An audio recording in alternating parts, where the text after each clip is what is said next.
Clear. How much is?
Bob, you wearing that Tennessee shirt out? Yes, ma'am.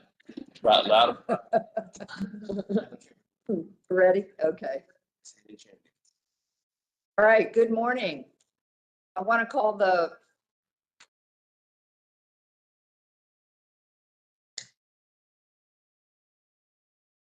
one second, please.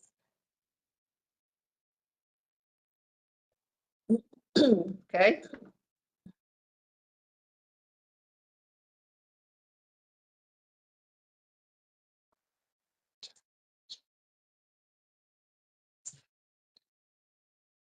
Not being muted.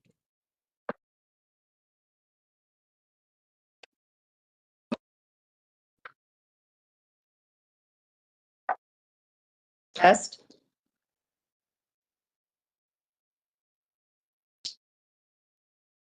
Test.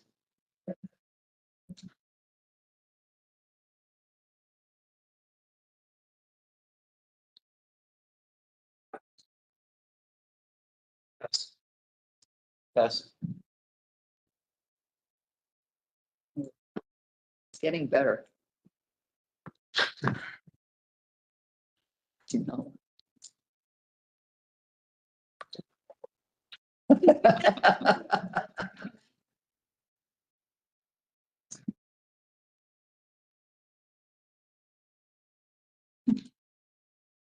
Test, test.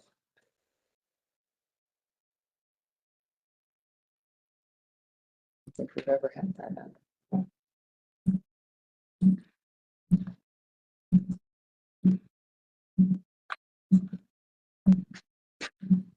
Noise. We have a band in the back. I think we'll hospital. Test. Test.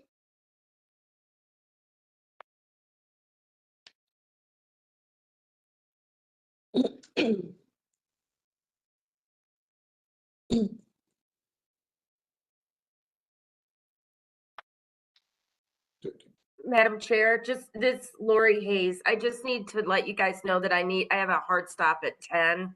So I'll just drop off at that point in time, okay? All right, thank you.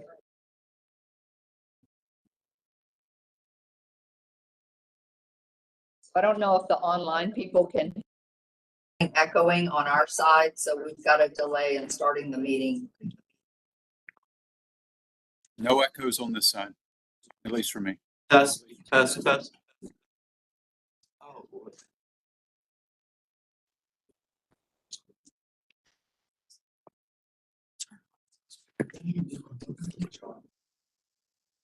See, I could have slept in another 5 seconds.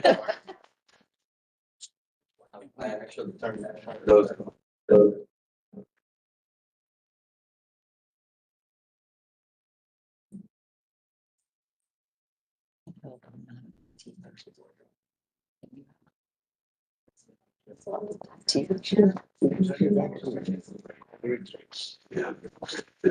Later. Test, test.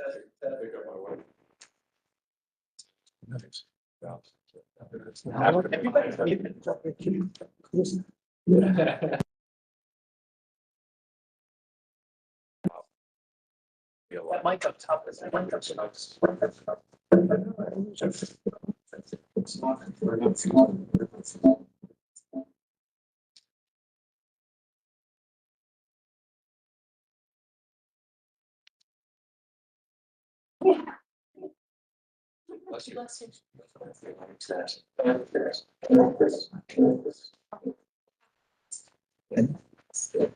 Test, test.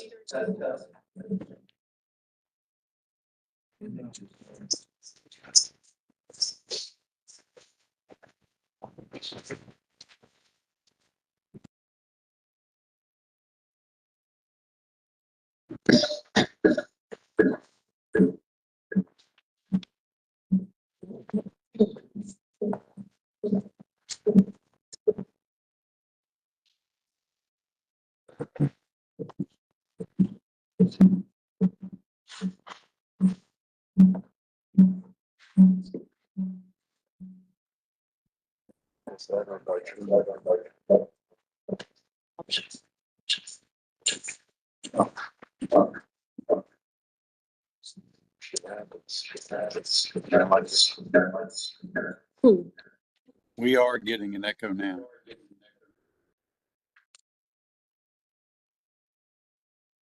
Test, test.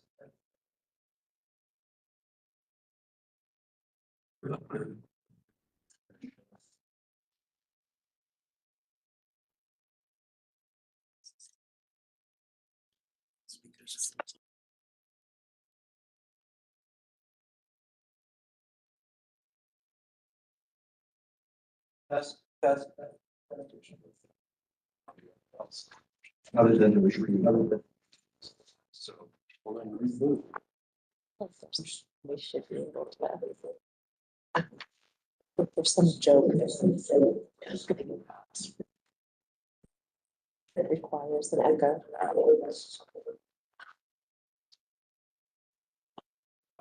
Quick reminder that everything. Can't hear you over you, I'm sorry.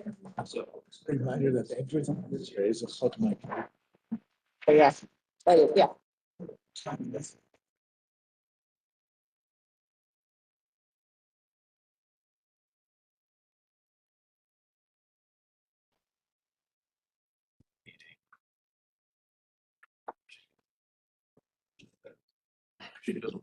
Test, test. I was gonna say. It's trying to lie like that.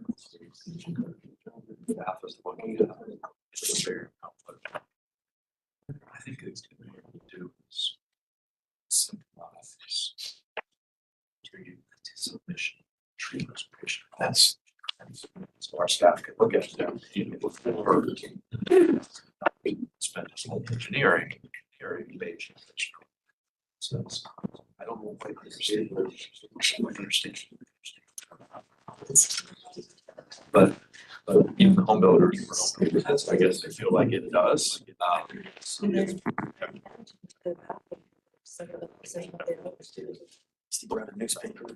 And so it's right here.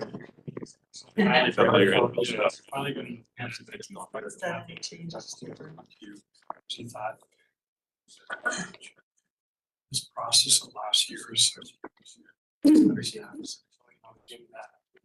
Hey, Bob, have you guys made any changes at your meetings that would have impacted the system? So, Share with you. I'm gonna. It wasn't like this last week. Oh, gosh, trash.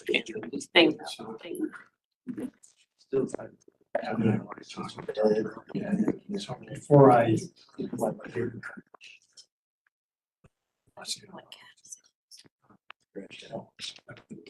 These were added. That would be my circumstances. Shut them down. Hi. Unrelated. That's what Let's test. We were waiting. Now you make me feel bad. No, we were waiting. Let's test. Let's test. That up though. They're supposed to hear it. Test.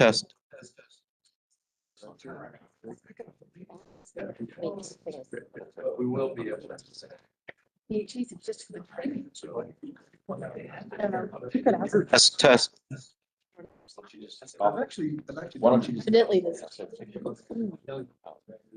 I'm using this Yeah. now. Ready. Or. Headphones, DC. This one you. Test. Test.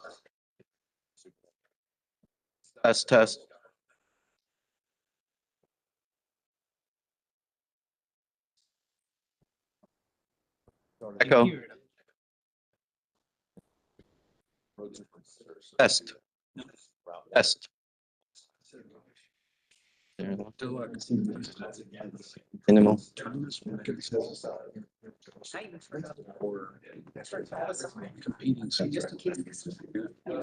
Never always hit me at least, give me 2 days to notice. If you want to do it that way, mobile, you never need it.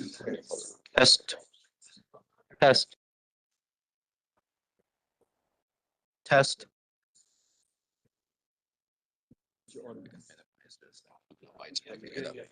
All right.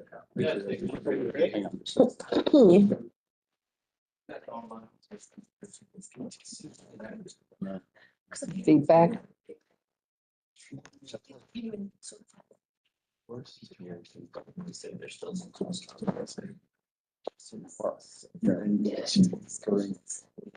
So that's why the statute says. Okay with that. Okay with this. Understand. As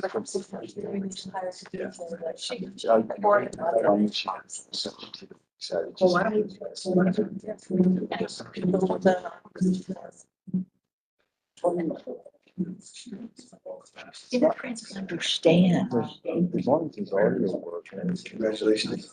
Public is getting. Test. I can hear you. No, there's no echo. But whatever you say, it's echoing in our room. Oh, okay. I didn't You're echo good that. on my end. There's still a little bit. There's a going little on. bit. Right. Yeah. They Let's, keep sitting here. They can keep working on it. right. We got on. Test. Ah, That sounds good. That How may about be it. Online, do you guys still hear us okay? Yep, all clear. Perfect. okay. Sorry about that, Madam Chair. No worries. Yes. Let's go with it. Okay. Welcome, Mike. All right. I'm gonna, Peg Bomke, Chair of VRE Operations Board. I'm gonna call the meeting to order. Today, July 19th at 9:15 a.m. Could everyone please stand for the Pledge of Allegiance if you're able?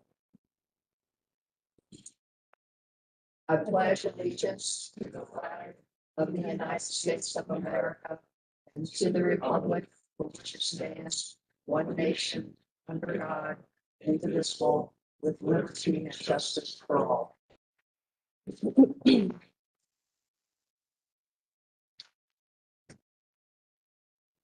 Today, members Gordy and Hayes and Vice Chair Bagley have requested to participate in the meeting remotely. Supervisor Gordy is traveling for reserve duty and is participating from Dulles, Virginia.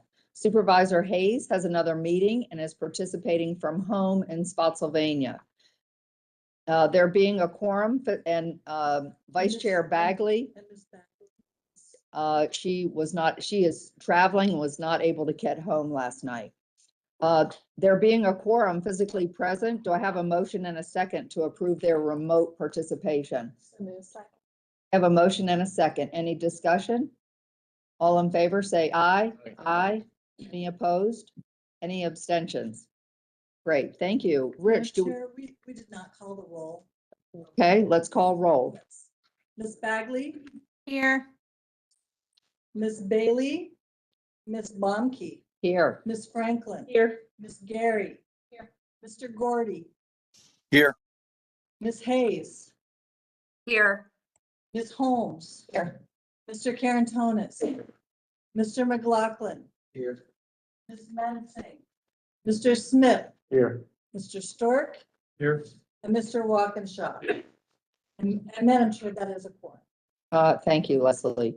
All right, Rich, do we have a moment this morning? Thank you, Madam Chair. Just as a reminder, these are the 5 pillars of our safety moment. Won't go through all of them, but just make some assignments out there. Chris, if you'll be the primary 911. Anaya, if you'll back Chris up. Dallas, if you'll be primary AED CPR. And then Mark, can you back up Dallas? So that's my safety moment, Madam Chair. All right, thank you, Mr. Dalton. Okay, can we have approval of the agenda? I need a motion. Okay, is there a second? Second. Okay, I have a motion and a second. Any discussion? All right, all in favor, say aye. Aye. Any opposed? Any abstentions? Okay, the agenda is approved. What about approval of the minutes from the June 21st, 2024 VRE Operations Board meeting? Does anyone have any corrections or amendments to the minutes? Okay, seeing none, is there a motion? Have a motion and a second. Any discussion? All in favor, say aye. Aye. Aye. Any opposed? Any abstentions? Okay, that motion carries. I abstain, Madam Chair, I wasn't there. Okay, that's Lori Hayes abstaining. Anybody else that's online that would like to abstain? I would like to abstain also, was not present at last meeting. Gordy, okay? All right, thank you. First of all, just want to say thank you for everyone's patience. You know, technology has a eye of its own. So we appreciate staff working very hard over here trying to get us online. Thank you. And so we don't have this echo. Welcome to the July Operations Board meeting. I want to let everybody know the Finance Committee will meet in this room immediately following the meeting. Even though you may not be on the Finance Committee, everyone is happy to join and participate in that conversation. There will not be an Operations Board meeting in August. Okay. A topping out ceremony during which the last beam will be put in place at the Manassas Park parking garage will take place Tuesday, August 6th from 11 a.m. to 1 p.m. Okay, 11 to 1 p.m., Tuesday, August 6th. And now, Rich, could we have your executive report? Thank you, Madam Chair. To begin with, I want to introduce, we have this morning with us Dwight Buracker and Hunter Simmons from our auditing firm, PB Mayers. We appreciate you guys making the trip in today. You know, we normally have the audit leads meet with representatives of the operations board. This morning, we're going to have them meet with all of you as they kick off the audit season. So without further ado, Dwight, if the floor is yours, if you will. Rich, good morning, everyone. As Rich said, typically we meet with the executive audit committee, but due to unforeseen circumstances this morning, that meeting was canceled. So they asked us to present to the full board to give a brief update on the status of the FY24 audit. The audit engagement actually began back in May. Our preliminary field work was performed in May. At that time, that's when we come in and look at the controls of VRE around procurement, payroll, revenue, things of that nature, IT. During that process, we didn't find any items that we need to report at this time. So clean audit to date so far. We just started, as you're aware, the federal funding received by VRE flows through PRTC. So we just started the audit procedures on that funding. And we hope to have that finished here in the next couple of weeks, but I don't anticipate any issues there as well.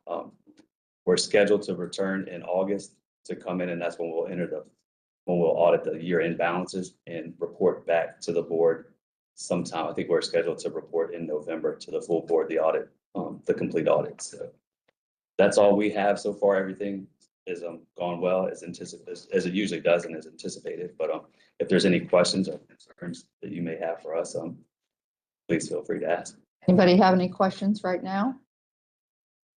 Okay, I'm sure they'll reach out to either you or directly to Rich. If there is something that arises or you have questions or concerns or would like us to take a look at between now and the time we start the final field work, please reach out to us and we'll address those items. One other item, there was last year with the new audit or the new accounting system that was implemented, there was some items that we reported on. Just wanted to give an update on that. All of those items have been addressed by VRE. There was nothing really of significance, but all those recommendations and things that we had provided to VRE has been addressed and implemented. So that was kudos to staff on getting those items taken care of. When you implement a new accounting system, there's a lot of things that can go on, and our team came in, made some recommendations, and VRE agreed with those and addressed those items. So just wanted to provide that update as well. Okay, great. Dan? Questions. How long, I don't recall how long you've been doing the audits, and then is the lead that you have been the same, or has there been changes in the lead? There's been audit partner rotation. This is my third year as or fourth year as the audit partner on the engagement. I have served as the manager previously. Our firm's been performing the audit for 18+ years. So, but during that time, there's been multiple partners that serve on the engagement, and internally, or if requested by VRE, we will rotate those individuals just to give fresh perspective, fresh set of eyes on things. So, Great. That's my question. Thank you. yes, sir. We always like fresh eyes. All right, any other questions? Thank you very much for coming and joining us today. Thank you, Dwight.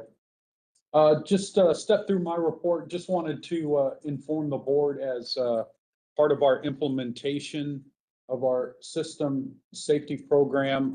We met a couple of weeks ago with the Federal Railroad Administration formally.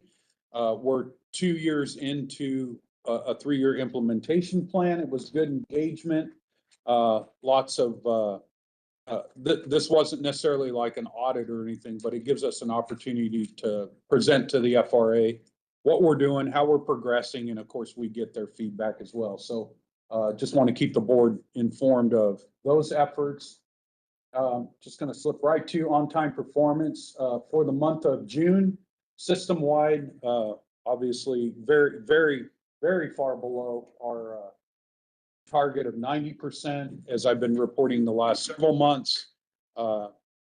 Primary culprit of this is some congestion. I just point out here that our average delay minutes over the last last 3 months are tracking, in an area that we don't necessarily desire, if you will. We're trying to get those average delay minutes down as well. But I just wanted to, instead of saying congestion, I just wanted to kind of break this out for you a little bit. And this slide, it's intended to, it's somewhat of a high level, but again, another layer below congestion. I'll just point out since January, out of 893 total train delays, 543 of them have been due to congestion. That pie chart off to the left shows basically the primary culprit and some secondary culprits. And I'll just say that it's a congested network out there, and a lot of times what we find ourselves as being held up by an Amtrak train in front of us. But I will also say sometimes that Amtrak train is held up by maybe a freight train in front of them, or another another train in front of them. So we could dig a little bit more, of course, detail out of that. But essentially, we're all getting jammed up out there from a congestion standpoint. I want to point out that the one off to the left there about the terminal, what that is the Washington Union Terminal, and as it relates to essentially primarily in the PM, being able to get our trains, from our storage facility to the platform and depart Union Station on time.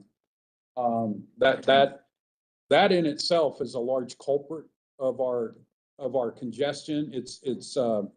I'll just say, I can give you some additional information, but over the course of the last year, our on-time performance just simply coming out of Washington Union Station in the PM is the worst it's been in the 15 years I've been here. Okay, so say all that. There are, Amtrak has issues, if you will, with trains coming off the corridor. They're late coming off the corridor, which means they're late coming into Union Station. They are having some manpower issues. Now they would normally have some issues in the summertime with just people taking vacation, but it seems like it's been, exasperated, if you will, the last couple of months. The other issue that we've experienced throughout the year is some infrastructure issues at Washington Union Terminal. I will say that they're very aggressively trying to address those. A lot of weekend outages, a lot of weekend limitations. I know that's affected some Amtrak, Virginia Amtrak trains on the weekend, but they are aggressively addressing those issues. I want to say that at all levels within the Amtrak organization, ourselves, even VPRA, all concerned entities, we are they definitely are aware of this. They're keeping us. They do a pretty good job of keeping us informed on some of the incremental steps to address this. But again, I just wanted to lay it out there. This is what we're seeing, and this is what we're managing on a day-to-day basis. So. And then just moving on, ridership for the month of June with only 20 service days. Of course, total ridership, dropped from an average daily ridership as well. We're in the summer months. We did see, of course, some drop around the 4th of July as well. We saw that tick back up a little bit this week, but we are in those summer months where we generally see ridership turn down. Also, just wanted, I believe this was included in Leslie's email out last night. Just wanted to let you know, this is the overall scorecard from the customer service survey we did in May 8th-ish. Yeah. Anyway, from a couple of months ago, as we normally do, we take this, the scorecard, the comments, we work out, we develop some, corrective action or some opportunities for improvement plans from that. But I just wanted to share that with you. The overall score, overall service quality is still tracking, particularly with the last couple of years in the low 90 percentile. But again, we recognize within, various categories that there's definitely opportunities for improvement. And I will say this scorecard and the results of this is shared not only with VRE staff, but our partners and stuff. And we work together on trying to enhance this. We will post the entire package results from this survey on our website this afternoon. Mr. Henry's given us a nod. Yeah, go ahead. Right there. All right, questions? I see a few hands up, Jana. Yeah. Thank you, Madam Chair. I just wanted to know what kind of participation you got with the customer survey. Good question. Chris, if you have that off the top of your head. Yeah, sure. So we do the survey on morning trains on the day that we take the survey, and of all the passengers on the morning trains that day, we got responses from over 65%. So very, very high return rate, which is pretty standard for the way we administer this survey. And is that response on the, Chris, is that on the app? Is it on the website, or how is that initiated? So right now we do this one as a physical survey, paper survey. Okay. So that we can guarantee that we are only hearing from passengers who are on board our trains experiencing our service. I will tell you that we are looking at ways to potentially utilize the app if we can find a way to geofence or something to make sure that the data is coming from actual VRE. Okay, other questions for Chris or Rich? Oh, yes, Takis. If we do the service with the morning ridership, why are we concerned that somebody may be not an actual VRE rider? Well, so because this is a customer service survey primarily, and we're looking to evaluate our service based on the passengers who are taking our service and things that we can do to help enhance their experience, we want to make sure that it's folks who are on board our trains, experiencing our service and using our service versus folks who could be in a completely different state or somewhere, but have some agenda maybe to I see, I see. try and Yeah, yeah. and influence. Yeah, I understand. Okay. Other questions? Okay, I have one. If you go back to the very first chart, Mhm. and I really appreciate this information. You know, when we look at the quality of email response, and then also our social media and, the quality of the website, you know, the other categories all seem to be in the 75%. So it seems like we've got IT issues, or is it, I guess, help me understand better why those scores aren't higher than what they are, Chris. So there's a couple of reasons, and I don't want to get too much into the weeds, especially for like social media. But let's say we have 3,000 folks who respond to the survey. Social media, from that perspective, VRE writers traditionally do not follow us on social media, are not as active on social media. We only get about 1,500 responses on the social media question. And so when you limit the number of responses that you're getting on specific questions, it's usually folks who have a strong opinion one way or the other because of some experience. And so it might be skewed a little bit one direction or the other based on that. But it's not, it's a little harder to manage from that perspective. Now, I will say this year with our on-time performance challenges and what we see traditionally is that passengers are much more critical on communications aspects, frequency and quality of communications during periods where we have poor on-time or lower on-time performance. We saw that this year, specifically on the Manassas line. There was a big discrepancy on the Manassas line scores versus the Fredericksburg line scores because the on-time performance has struggled more on the Manassas line. They have some other, issues over there. So that has also skewed that number a little lower than what we typically would see. Okay, Jana? So if this is being done one day in May and it doesn't get done again, like mid-year, next May. So That is one of the challenges. It's a snapshot of what's going on right at that time. And we've also had years where you have a big service disruption or weather event or something the day before you do the survey, it's going to impact the results that you get on the survey.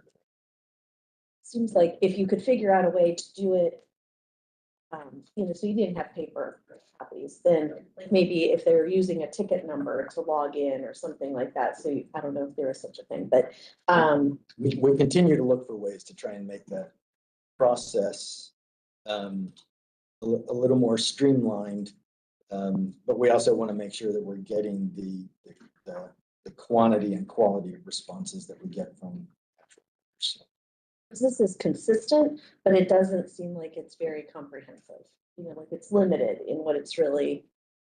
Right, so, and I guess my concern is when I look at, some of the percentages, I'm trying to figure out, should I have cause for concern? If you're saying it's very limited, is it limited in a good or in a bad way? So I'm trying to figure out in my head, what is this data really telling me? What's the story here? Should we be having some kind of a subcommittee looking at kind of the survey that you've done and where do we go from here as an organization? For example, the train talk question.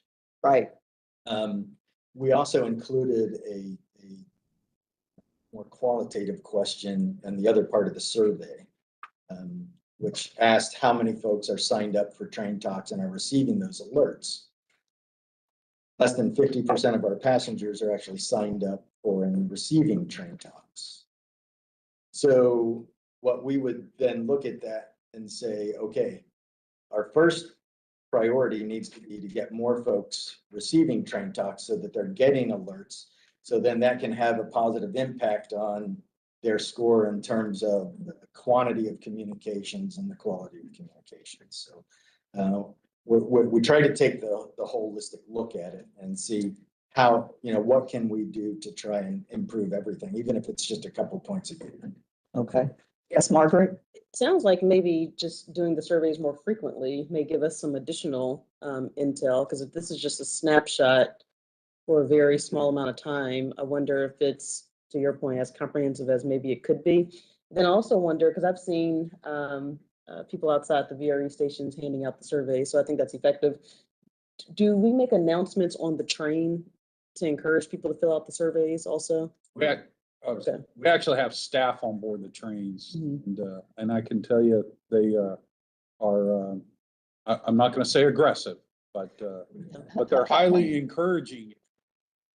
And that's outside the train station. Yeah. So maybe just more for this particular surveys, doing it a little bit more frequently to get maybe an annual, more comprehensive snapshot. Okay. AM and PM. All right, I've got Takis and then, or Bob. Go ahead, Bob. Rarely speak up at these meetings, but this is actually very common. Customers want specific information, specific time, quickly, and they often don't want to have to click in the places we put it. So they're like, I want to know when my train comes to this station at this time. We have to put it on one grid or all the time because it's a published schedule. So the quality of the one sliver of information I want on Tuesday morning, I don't like the fact that I had to look at two places for it. So it's feedback we get from our customers, et cetera. So it's just a very common thing. So to your question, this is very common across the industry, and it's something that we battle. Every single system fights this all the time, and we work really hard toward it. So to see these consistent numbers as an operator,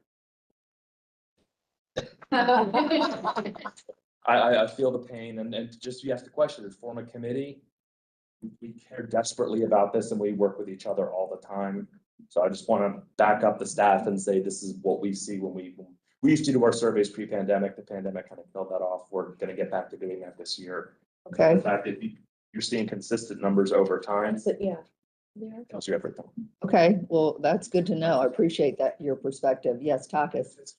Just for my edification, so most of the questions here are on a Likert scale, like 1 to 5, or, I agree, disagree, etc. And the percentage, the percentage here is, how well this all scores in. Yeah, so everything's rated from excellent, very good, average. So this is the total score of anyone who rated us either excellent or very good in that category. There must be somewhere a stat that says, the deviation, for example, that there is a more. Yeah, we have all that data. That's right. Interesting for people to read, because I learned the hard way that, these details are important. You may have a group of very satisfied customers, and, between 2018 and 2024, you have a completely different profile of the ridership, right? That's right. And I would always dare to say that past 2022, we have those who really need the service, and so their opinion is different than the average of the church. Okay, great. Any other questions for Chris or Rich? Monica? Yeah, just real quick, I just wanted to say, as we go forward, and I'm hoping that our service expands and grows, and as we go forward in that, if there's anything that you all need from us to be able to better do these surveys, if you are expanding into digital applications or whatever you need, I would love to hear from you earlier when that comes up. And we do use a digital, scan survey now, but versus the old handwritten stuff that had to be manually tabulated. So the processing is not unmanageable right now. And we're going to continue to try and refine that and make it a little more automated. Okay, well, thank you. Thank you. All right, great. All right, continue, Rich. Great.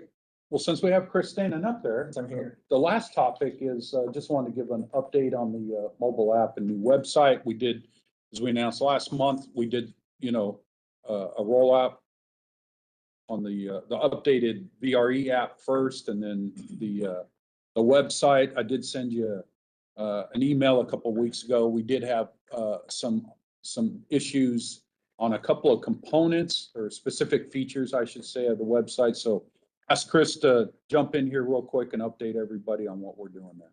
Yeah, so real quick, we did roll this out over 2 weeks. First the app, then the website, because they're interdependent. The app needed to come first because there was some information in that fed into the website. We had 2 issues. It's a technology thing. We're not doing anything new. We're using all existing data feeds. We're just using them in a different way than we've ever used them before. And again, always with the intent of trying to enhance the passenger experience. What we had happen, that the train status page on our mobile app, which shows where the trains are, if they're running late or anything. That is fed by our GTFS feed. It's a Google Transit feed service. It's something that we generate from one of our systems. We put it out. Third-party app developers can use it. It's out there in the public domain, so people can get information service from that GTFS feed. And we use the GTFS feed to populate this train status. It tells us where the trains are, what the schedule is, the whole works. Well, that GTFS feed stopped for whatever reason. We have not gotten a definitive answer on why it stopped. And it was on our end. But it stopped on July 3rd. So for now, the 4th was a holiday, the 5th was an S scheduled day. And we got it resolved Tuesday. So it was out for too long. And admittedly, that it should have been caught, figured out, and addressed quicker. So that created some angst for folks. The good thing on that is that the signs at the actual stations, everything on the platforms are still working properly. Alerts, messages are still going out there. But that did cause a pain point for some. So what we've asked both internally from our IST group and externally from our developer is to put alerts in their system so that when the developer makes that API call for GTFS, if it comes back with bad information or it doesn't complete that task, it sends them an alert so we know about it right away. Same thing on our end. If we stop generating that GTFS feed, we want an alert to go up so that John or anyone in his group is notified. So we can get those issues addressed immediately, and we're not spending 2 or 3 days trying to troubleshoot an issue. So that was one. The other issue that we had when we launched is part of this system included changing the back end provider of our email and text alerts. The new email and text alerts will be going through Microsoft service through Azure, their Azure environment. And there was, again, it's a technical thing, but when we went from the pre-production server that was hosted by American Eagle to our production server and then sent everything through Azure, there was a problem with those messages going out.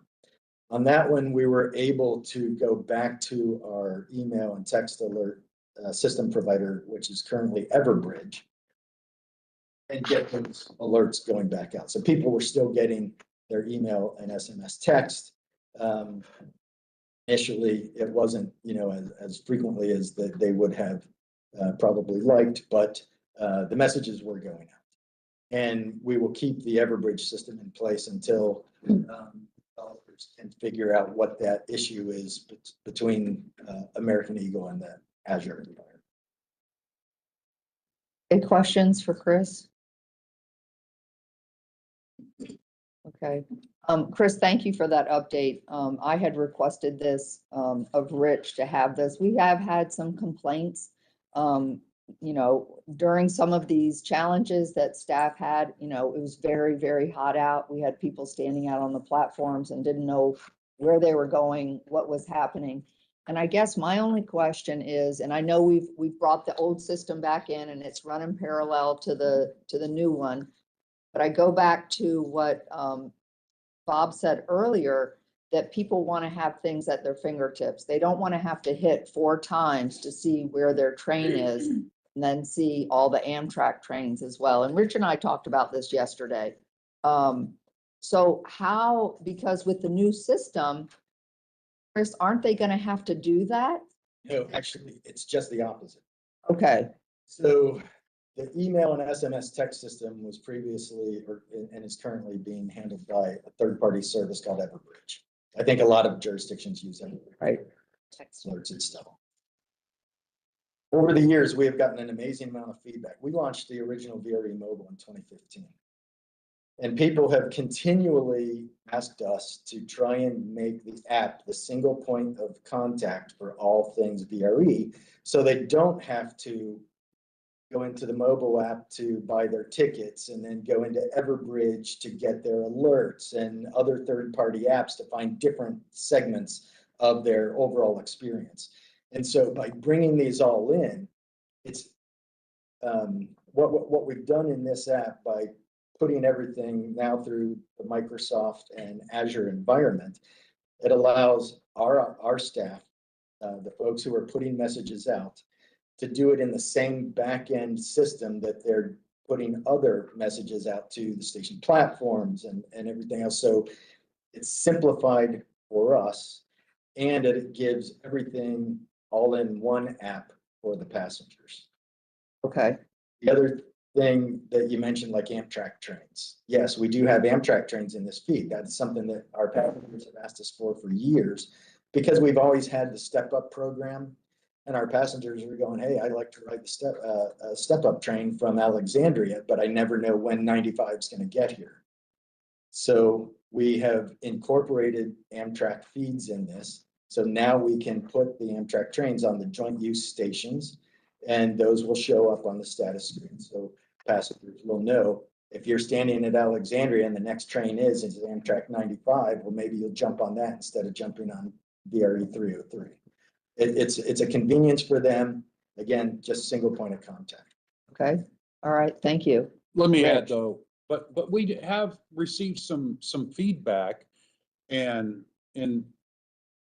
I'll just say, you know, intentionally, we've been trying to drive some, you know, feedback. There are some opportunities to further enhance what we're already doing, and Chris and his team, John and everybody else, a lot of people working on this. You know, we're taking that feedback, and it's actually good feedback. So we're going to continue to enhance and stuff. But this might, you know, emphasize what Chris said. We've spent the last couple of years, you know, in sort of this development phase, and in terms of why we are where we are is really because of customer feedback. In fact, we've had efforts on board our trains with staff sitting down next to passengers saying, what would you like to see? That was part of the development phase and stuff like that. So I just, you know, there's still some enhancements that we can do, and we're wide open to that. But what we see here and what we're, you know, the reason why it's all basically this platform's developed this way was primarily direct feedback from our passengers and stuff. So, yes, we had some technology opportunities, if you will. Everything's working fine this morning. It's not that. But I always look at implementing something like this. Implementation, it's somewhat of a journey, not a destination, honestly. So we could still be enhancing this for some time to come. Now that the passengers actually have something to look at, they don't have screenshots of things. They can see it in a dynamic way. So we're definitely receiving that feedback, and, you know, look forward to continue to enhance the total customer experience, as Chris said. So All right, great. Okay. Any questions, Margaret? I don't have a question, just a comment. I take the VRE from time to time and I use the mobile app and it's actually pretty good app and it's easy to use, user friendly. The schedule is simple to understand. You can see where the train is on this particular portion there. You can plan your trip.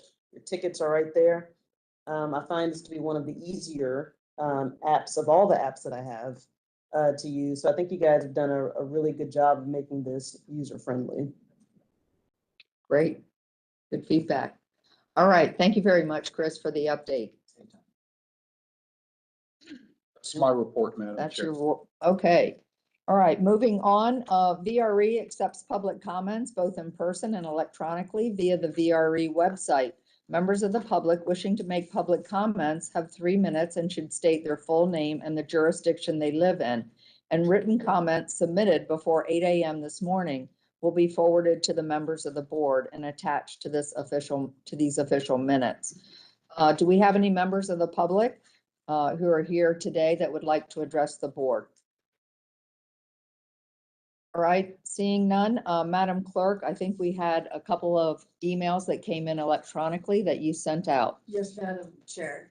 We had one from Brandy Sable of Stafford County, asking, can you consider adding a train between the 1:08 PM and 2:48 PM train? I think that's between 3:01 and 3:03.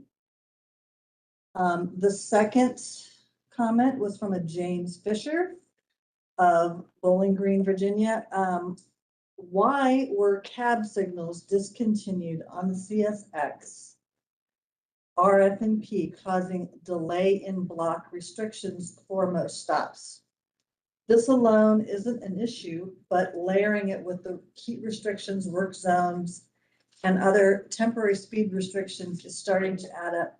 Why would the efficiency on the rails be reduced? End of message. Okay. Do you want to address those or? I can. Sure, or I would just like for you to get back to staff to respond to these people. Sure. Okay. All right. Okay, Mr. Smith, could you read us into closed session, please? Yes, thank you, Madam Chair. I move pursuant to the Virginia Freedom of Information Act, section 2.2-3711-.83 of the Code of Virginia, that the VRE Operations Board convene a closed meeting for the purposes of discussion of the acquisition of real property for a public purpose related to VRE operations on the Norfolk Southern Rail Line, where discussion in public would adversely affect the negotiating strategy and bargaining position of the operations board and the commissions. Okay, I have a motion. Is there a second? Have a second? Any discussion? Okay, we'll do a roll call vote for closed session. Ms. Bagley, Aye. Ms. Blomkey, Aye. Ms. Franklin, Aye. Ms. Gary, Mr. Gordy, Aye. Ms. Hayes, Aye. Ms. Holmes. Aye. Mr. Karantonis. Aye. Mr. McLaughlin, Mr. Smith, Aye. Mr. Stork, Aye. and Mr. Walkinshaw. Aye. That motion carries, Madam Chair. All right, thank you. The board is now in closed session. It will take a few minutes because we have people online. If you could just hang tight. Else, no, we're gonna do that. Okay.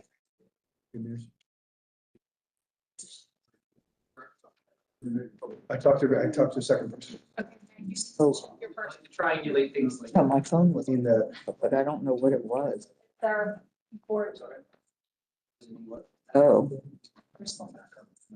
okay. Business friend. Oh, okay.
Thank the finance committee.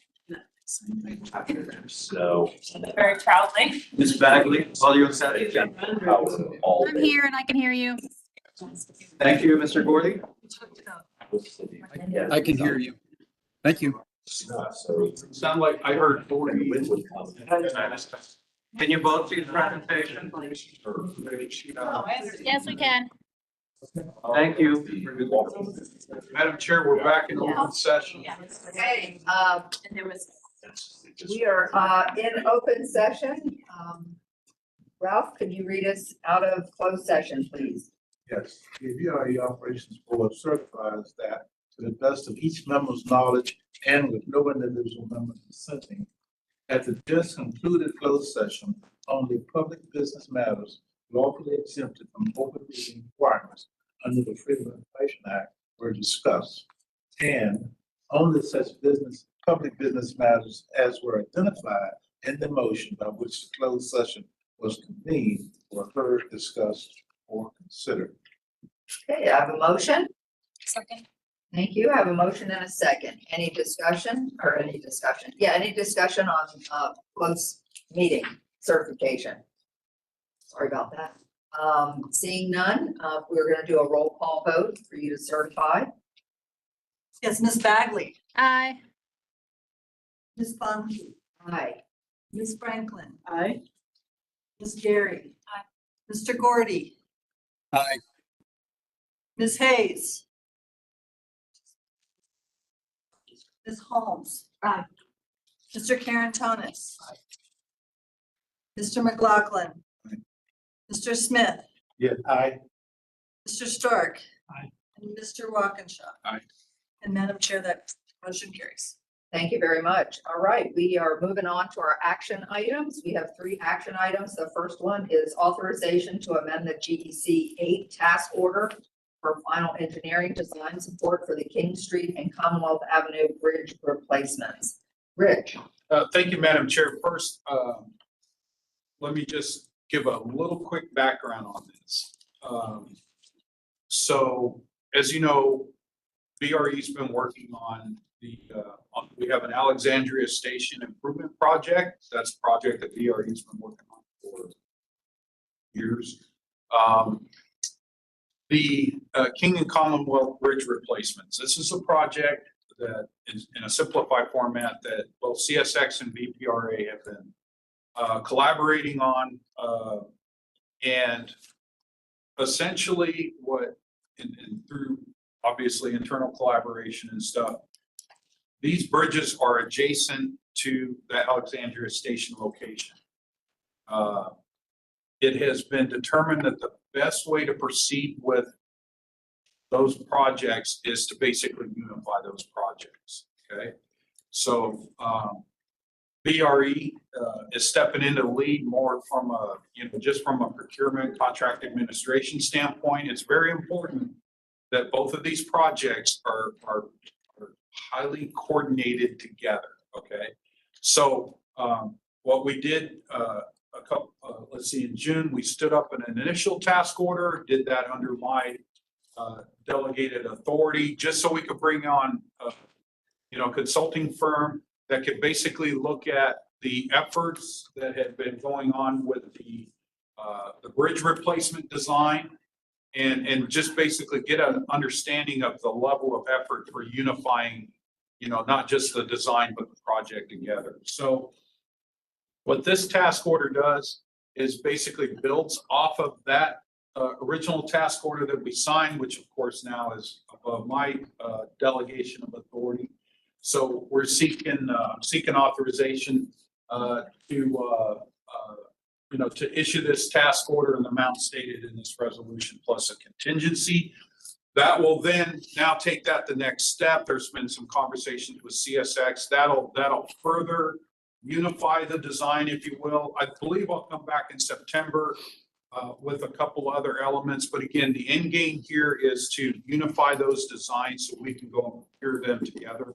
I will say this is 100% funded by VPRA. This is not VRE money. And again, in close collaboration with VPRA and their great professional staff, we believe this is the best way to move this project forward. So that's my summary, Madam Chair. Thank you. Any questions for Rich? Is there a motion? So moved. Second? Second. Thank you. We have a motion and a second. Are there any questions? And do Mr. Gordy and Ms. Bagley have any questions?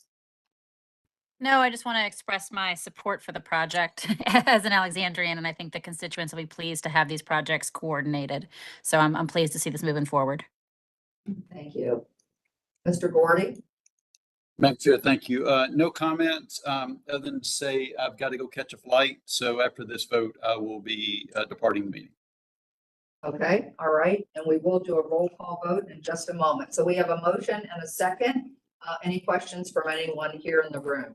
Just to clarify, that was motion to approve, because you said, do we have a motion? No motion to approve, so I just wanted to make that clear. Yes, yes, okay. So we have a motion and a second, no further discussion. Please, we will do a roll call vote. Leslie? Madam Chair, we can do a voice vote. We just need to do a roll call on the remote participants, yes. All right, we'll start with the remote participants. Yes, Ms. Bagley, Aye. Mr. Gordy. Aye. Okay, everyone in the room, all those in favor say aye. Aye. Any opposed? Any opposition? Okay, thank you very much. Safe travels, Mr. Gordy. And we're moving on to item B, authorization to amend VRE's Microsoft Volume licensing agreement. Rich? Thank you, Madam Chair. Yes, seeking authorization to amend this agreement by the amount stated in the resolution plus a contingency. Or no contingency in this one. Essentially, we have a 3-year agreement. We're nearing the end of the 3-year agreement. Over the course of the 3-year agreement, we have added some additional licenses and services to the original agreement. So as we normally do, even though we recognize those changes earlier, we budgeted for them. I kind of wait till we get towards the end of the agreement to see exactly how much more contract authorization that we need to reach the end of the agreement. So this is no different than that, but this is specifically for the this Microsoft license agreement. That's my summary. Any questions for Rich? Caucus. So this goes to 2025. So past 2025, do we have any idea? Do we plan how many licenses we need, et cetera? We're doing that. I mean, that's part of our, I think FY26 budget process. We're doing that now. So we'll project out again if we do a contract just like this. We'll project out. So when we come for the next 3-year agreement, we'll have that projected out, plus some contingency and some outlook and stuff. So, yeah. Thank you. Any other questions? All right, is there a motion? I can second that. Okay, thank you. I have a motion and a second. Any other discussion? Ms. Bagley, do you have any questions? No, ma'am. Okay, thank you. All right, all in favor, say aye. Aye. Aye. Any opposed? All right, Ms. Bagley, how do you vote? Aye. Okay, any abstentions? Seeing none, that motion passes. Moving right along to item number 3, or C, authorization to provide a letter of support for Amtrak's application for fiscal year federal state partnership for intercity passenger rail program funding. Hey, Rich. Thank you, Madam Chair. Yes, as stated, we've been asked to provide a letter of support.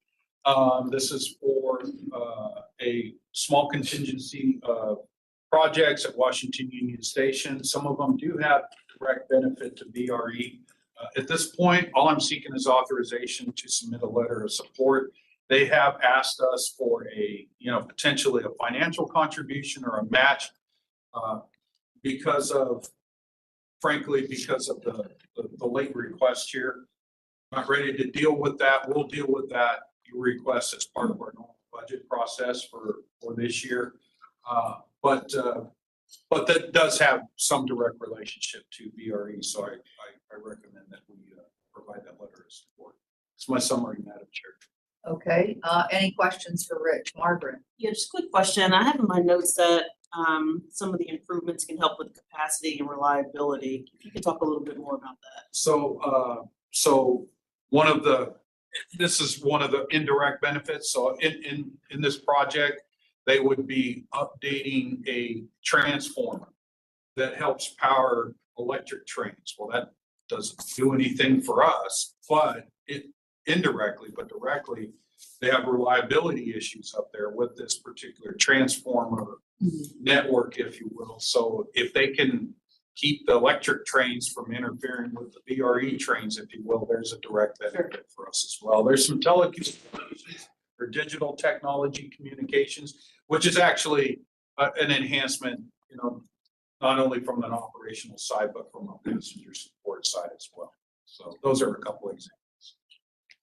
All right, any other questions? Ms. Bagley, do you have a question? No, ma'am. Okay, is there a motion? So move. All right, I have a motion and a second. Any other discussion? And I do want to just state for the record, it is FFY fiscal 24, which is for federal fiscal year 24. Just so for the record. All right, all those in favor say aye. Aye. Any opposed? Any abstentions? Ms. Bagley, how do you vote? Aye. Thank you. All right, that concludes our action items. We do have a few information items. Rich, we'll turn it back to you. Thank you, Madam Chair. We'll be concise here. But Mark's going to step up. We're going to walk through. This is a takeoff of a discussion we had last board meeting, but since you know, staff is in the throes of preparing fiscal year 26 budgets and everything, want to go through the key budget issues, and then there's a couple other information items. Again, we'll be concise with that, but with the gap, you know, no meeting in August, whatever. Want to get this information out so we can continue to our path forward to getting things done here. So with that, sorry, you got up there quicker than I thought. Here you go, Mark. Thank you. Madam Chair and Mr. Stork, I have a couple of sort of data slides at the end of this. If you're okay, I think I might just push those to the committee meeting and we can dig into those there. And I'll sort of keep it on the higher level for just discussion. Is that okay? I won't be at the committee meeting, but I'll get it from you and Dave. Okay. Maybe I'll just hit them very quickly at the end and then you'll know sort of Okay. what the top. Thank you. Thank you very much. So this is really the official kickoff for the FY26 budget process. We will be coming to you in September with the recommended budget, and the process will go on from there. This is just an information item where we talk about what we're seeing coming, what the key budget issues are. I've sort of bucketed these into 4 major areas. The first being sort of the strategic policy level decisions that we as staff are going to be coming to you to get guidance on. I think we'll spend most of our time talking about those here this morning. Number 2 then is sort of key expense and revenue areas specifically for the upcoming year, things that we as staff have an eye on, need to maybe take action on to try to mitigate in certain cases, and that you need to be aware of, but it's not you won't necessarily be saying, Mark, do this for next year. The third one is just to talk a little bit about where we are on some of our current and future capital projects. We will dedicate one of our October or November operations board meetings to a more robust discussion of the capital program, and then talk a little bit again at the end about pandemic relief money. All of those decisions that we're making up here, they trickle down and ultimately determine how quickly or how slowly we use up the remaining pandemic money that we have. You know, the first 3 here, I think, are the ones that are always at the top of the list for the operations board, and really what you guys are trying to reflect on behalf of your riders and your citizens. What is our current level of service, and what should we be planning for in terms of future level of service? You know, last year we made, I think, a pretty transformational, hopefully soon to be transformational decision to start offering Saturday service. As this budget process goes along, we may get to the point where that service gets kicked off. I don't think we're going to have a lot of experience with it, though, as we sort of come into the next year, but I think we'll be at least planning and budgeting for that to continue, and then looking ahead, you know, maybe more on the weekends, maybe changes to the weekdays, things like that. Number 2, and I think this is one that we're going to talk about a decent amount at the committee is the jurisdictional contribution. So as you know, we had it prior to the pandemic, it was sort of growing every other year, sort of in line with inflation. When the pandemic came, we took the opportunity to use some of our relief money to sort of buy down the jurisdictional contribution, give you all some relief. Last year, we sort of went back up to the $18 million level that we had been at prior to the pandemic. And now that we're sort of back where we were, we would have been 21 million had we been sort of on that path. But sort of a policy decision here. Where do we as VRE in a perfect world need to go from here, and where are you as jurisdictions able to? One of my goals is to come to you in September with something that is at least close to what's going to ultimately be the right answer. I want to get ahead of this question of the jurisdictional contribution and not have you guys have to be having, last minute negotiations on, December the 5th or something like that. I really want to try to get ahead of that discussion this year. The third one is the level of the passenger fares. I'll have that table here at the end that shows how the passenger fares have increased over the last decade.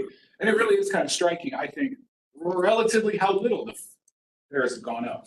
And there really is, as we've talked about in years past, there really is this tension between, wanting to have the farebox revenue continue to be a substantial part of the budget, and knowing that we do still have a lot of riders who get the transit benefit and are able to pay higher fares versus wanting to change the fare structure in order to bring in riders who aren't currently using the service. I mean, that tension is always going to be there, but that's the thing that we're going to need to talk through. Ridership growth, again, I think I wrestle with, and I imagine all of you do in the last couple of years, the tremendous expansion opportunities that we have on the one side, the decisions that we're making to expand into weekends and things like that, and then just the relatively slow pace of the recovery versus where we were prior to the pandemic, and how do we sort of manage, again, the tension between those two things. And then as our budget process continues on into the fall and the beginning of the new year, we'll be learning more about the SJ28 process, the work that's happening in Richmond, maybe also the DMV moves process that's happening regionally. And so I don't think we're going to be looking at plugging in any new money in 26, but we can start to be planning out maybe in 27, 28 what could be coming. So, sorry. For next year specifically now, rather than sort of those big strategic ones, one of the big issues that we're going to be tackling is the re-procurement of our train operations and maintenance contract. Again, it is incumbent on us as staff to take all the things that we've learned over the years of the prior contract, put that into the new solicitation, so that we're getting the best sort of contractual vehicle that we can, and then making sure that the market knows about this and that we get as good a competition as we can. Looking at access fees, including the potential impact of the VPRA and NS transaction. Again, potentially not having NS mostly as a landlord, depending on how that transaction proceeds, and then again what that impact might be, not just in 26, but in the ongoing years of the budget. We've discussed in other contexts the sort of challenges of compound growth, and when you have high growth rates for costs, within a couple of years that can become like, wow, this is taking over my budget. And insurance premiums is one of those things that is in that category. And I imagine you all personally or your constituents may have had issues with home insurance costs, things like that going up significant amounts year over year. We are dealing with that in our own insurance for liability, property, terrorism, cybersecurity. And again, it has nothing to do with VRE specifically. It has nothing to do with our safety record or anything like that. It's about what is the capacity out there in the insurance market. So I think we are probably going to be projecting relatively substantial growth in those premiums from 25 to 26. And again, we may get into that sort of policy level discussion. We're not the only commuter railroad, we're not the only transit property having this issue. And so we may start talking about policy actions in that regard as well. Just a reminder, FY25, this is the first year that we've had the new dedicated state money now coming directly out of the MTF, getting up to 3.5% of that money. We'll just be doing some projections about where we think that is headed. Always one issue that we bring up each year is, the volatility of diesel, and how that, that's a key part of our budget, how much that, the impacts that will have potentially. And then the last one is important. Rich and I have already had some discussions about the process that I'm going to have to go through, that Alex is going to have to go through, working with those VRE department heads and really finding all the efficiencies that we can. It is incumbent on us as the management,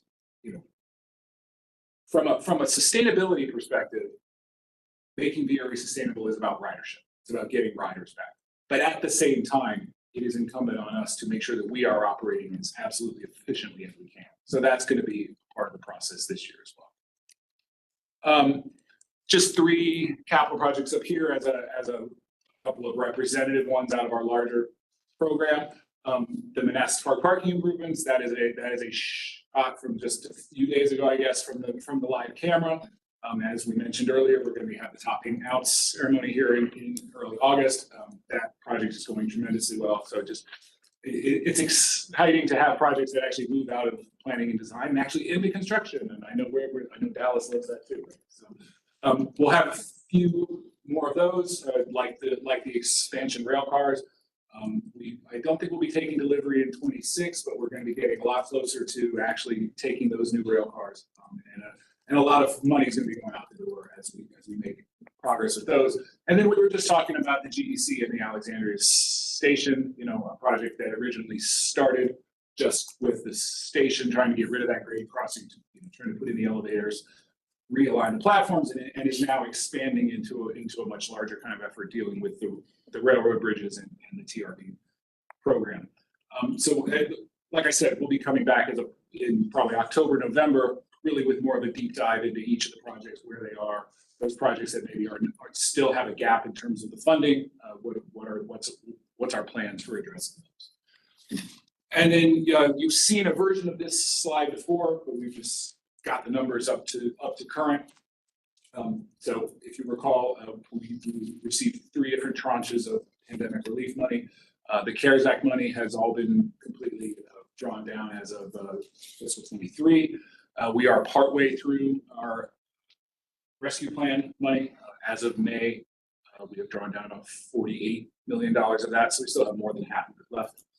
We are currently in the 25 budget, budgeting to use about $35 million of that.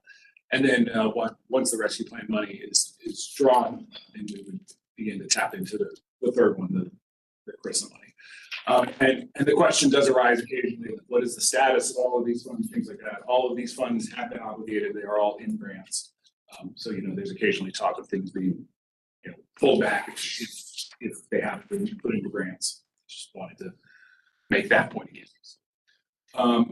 And again, the way that the decision-making kind of goes isn't, well, let's plan to spend X million dollars of pandemic money this year. What does that do for the budget? Really, it sort of goes the other way. It says, what do we want to do in the budget? Okay, what does that imply in terms of the pandemic money? And that becomes kind of an iterative process. So what we'll talk about at the committee meeting, but I just want to flash it up here real quick. What's our passenger fare history over the last decade plus? What is the jurisdictional contribution history, again, over that same period, a little bit more than a decade? What has the ridership recovery been in the period since we sort of hit the trough of the pandemic? And then talk a little more about that issue of expense reductions. So we'll dig into all of those at the committee level. But I would be happy to answer any questions that you all might have right now. Very comprehensive. Thank you, Mark. Margaret. Yeah, I have a random question. I know like some airlines use future contracts to lock in like jet fuel, but do we do that in the transportation industry? That is a great question. So right now we have a diesel consultant. He advises us when to enter into fixed price contracts on a monthly basis with our 2 diesel suppliers, but those are contracts directly with the suppliers, and we sort of pay a premium for those. We have had discussions with him about going towards what you're talking about, sort of cleaving those two, just taking delivery at market prices and then making futures purchases and having that be the way that we pay. That is something that I am sort of conceptually interested in, but it just hasn't risen to the top yet. I think the way that we're doing it now is good, but could be better. So I would like to get to that. Yes. Thank you. Thank you. Any other questions for Mark? I think you'll have a very lively finance committee meeting. Thank you. All right. Okay, just a couple other information items here. We did information item on our proposed DBE goals for federal and fiscal years 2025, 2027. I don't know if anybody has any questions. There's some detail in here. Kristen's happy to answer some questions or make a couple of comments here. Just, again, in the spirit of moving along. Of course, if you get a chance to look at it, you have some questions, of course. Kristen can answer those, but do you want to just highlight the goal and what absolutely. the As expectation is? stated in the information item here, as recipients of U.S. Department of Transportation funds, specifically FTA funds, we, meaning VRE and PRTC, are required to have a DBE program. And as part of that program, the FTA requires that every 3 years we establish a new goal. Our current DBE goal, which is applicable to FTA assisted contracts, is 14.1%. We've done an analysis, and that's what's in the packet that's provided here, how the calculation was derived, the methodology. And at the end of the day, we came up with a goal of 14.7% for the next 3 fiscal years. So that would be 2025 through 2027. It's based on a number of factors, including past participation, what we have anticipated in terms of projects for the next 3 years, and the estimated federal contribution to those projects, as well as census data, which tells us the number of ready, willing, and able DBEs in each of the project areas that we could potentially call upon when we do let those projects. So that's just a very general synopsis of how we've arrived at this proposal, which the PRTC Commission actually voted on earlier this month to provisionally adopt. And they've allowed us to publicize the goal. So we've already gone ahead and done that to begin soliciting feedback. We've already met with a number of minority business groups to get their feedback. Had some teleconferences this past week, and generally the feedback has been very positive. Okay, does anyone have any questions about the goal of 14.7 that's been established? Margaret? Sorry, this is my first VRE meeting back from a lot of stuff, but question, so it's 14.7 that we're proposing this time. What has it been in the past? I know it's in, and then have we reached that goal? So I think coming out of the pandemic, we struggled a bit. I have some numbers that are in there. In 2022, we achieved 12.7%, and in 2023, we achieved 10.1%.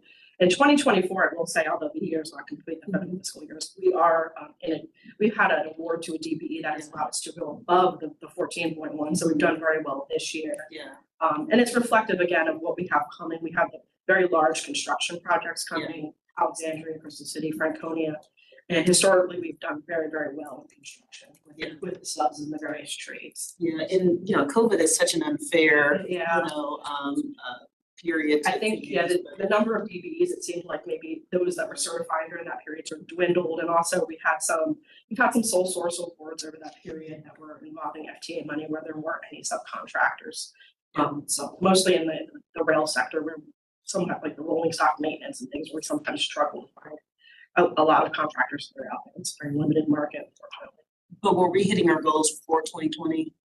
I mean, it's been a mixed bag. I'm not sure. I know Cynthia, who is the DBE liaison, might have some other data that she can share. But some years we've achieved it, we've been above it. Other years we've had to do it. And every year that we don't achieve it, we have to do an analysis and report that to the FTA and share, why we think we didn't achieve it, what measures we could potentially implement to do better. So it really, I think it depends on the projects that we're letting in that particular year. Like I said, construction and engineering do very well. IT does very well. Unfortunately, it's that rail sector side sometimes where we just struggle to find DBE participation because they aren't there. And I missed the PRTC meeting, but you know, I would say it'd be good to maybe get an update midway between 2025 and 2027 to see kind of how things are going in terms of soliciting and actually getting some of those contracts. So we can do a check-in for sure. Okay, any other questions for Krista's topics? Just a refresher for me. Do we have a prevailing wage policy in place? Correct, yes, we do. When it's FTA assisted, correct? When's FTA? Yes. What's the threshold? Above, is it all contracts or is there a threshold? Oh, it's, the risk is small, it's $10,000, so it's very, very low. Okay, it's very. Very, very low, yes, so yeah, correct. This is not related to. Yeah, and it's for construction, of course, or things that Yes. are deemed to be construction, which is a very broad category, but yes, But this is not related to No. their ability. correct. Okay, any other questions? Sarah, do you have a question on that item? I don't, thank you. Okay, thank you. All right, thank you, Krista. Thank you. Okay, and then just wanted to just inform the board that we are transitioning to a a new board portal. For those that are on PRTC, you're familiar with this, it's the iCompass system. And so just wanted to let you know that we are transitioning. I don't know, Leslie's like our internal champion on this, and she's keeping us on task to get this implemented, but I don't know if you wanted to say just a couple of things. Yes, we're really excited about it. It's gonna, we're planning to launch in September. PRTC commissioners, I think Fairfax County supervisors may be familiar with iCompass. So we've been working to design and create this site to suit our needs.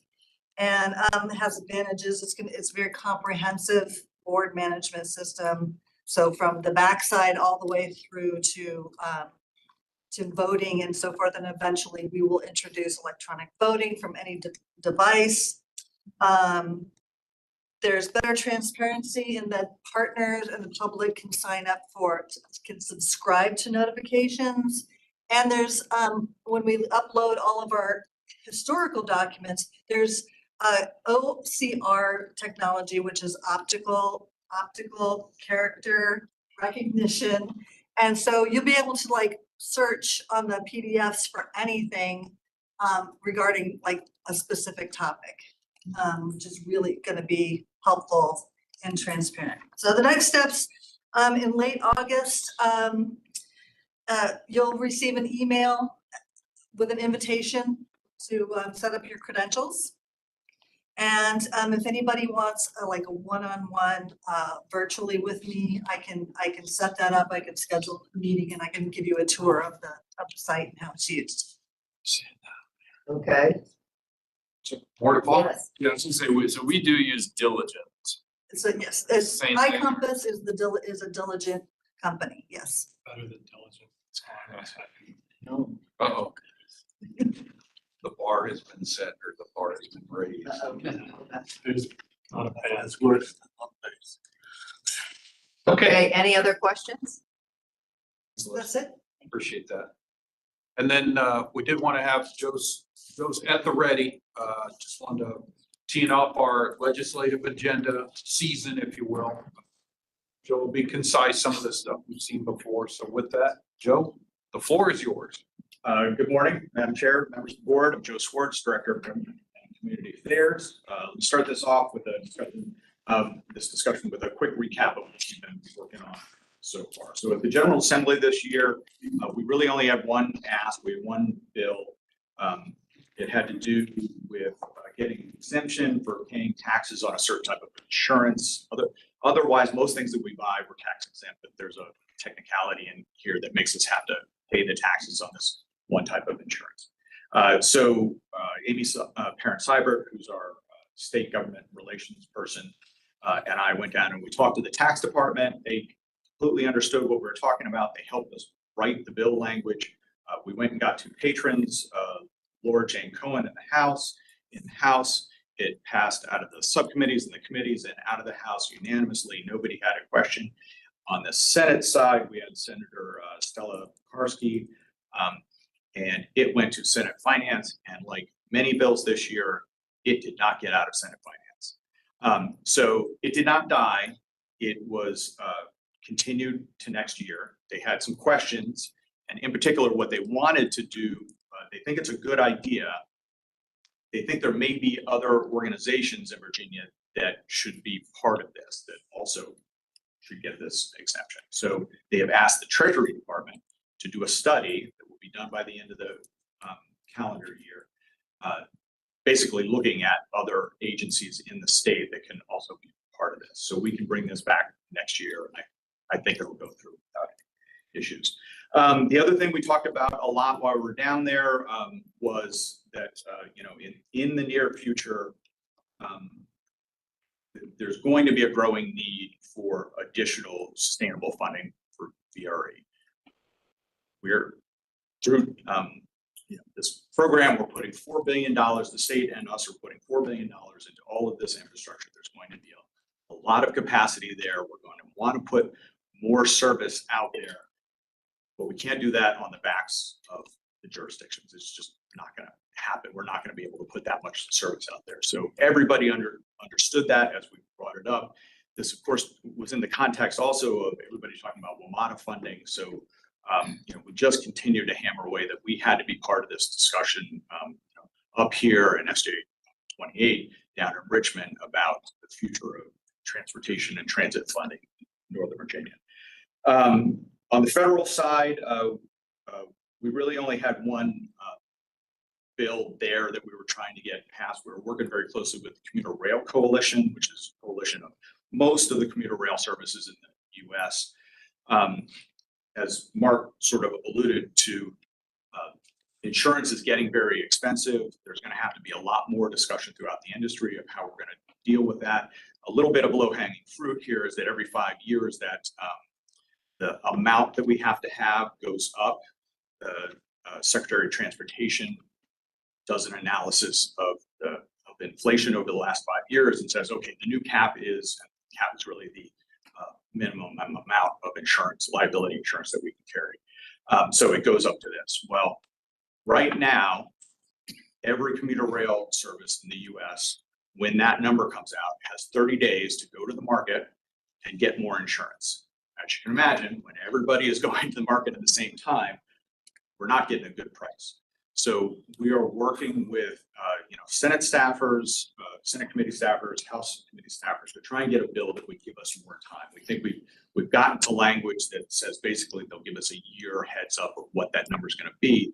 So during the period when any of the commuter rail systems are going out to renew their annual insurance, we can just add that new amount into it, and it'll let the market sort of have a little more leeway in, you know, over the year.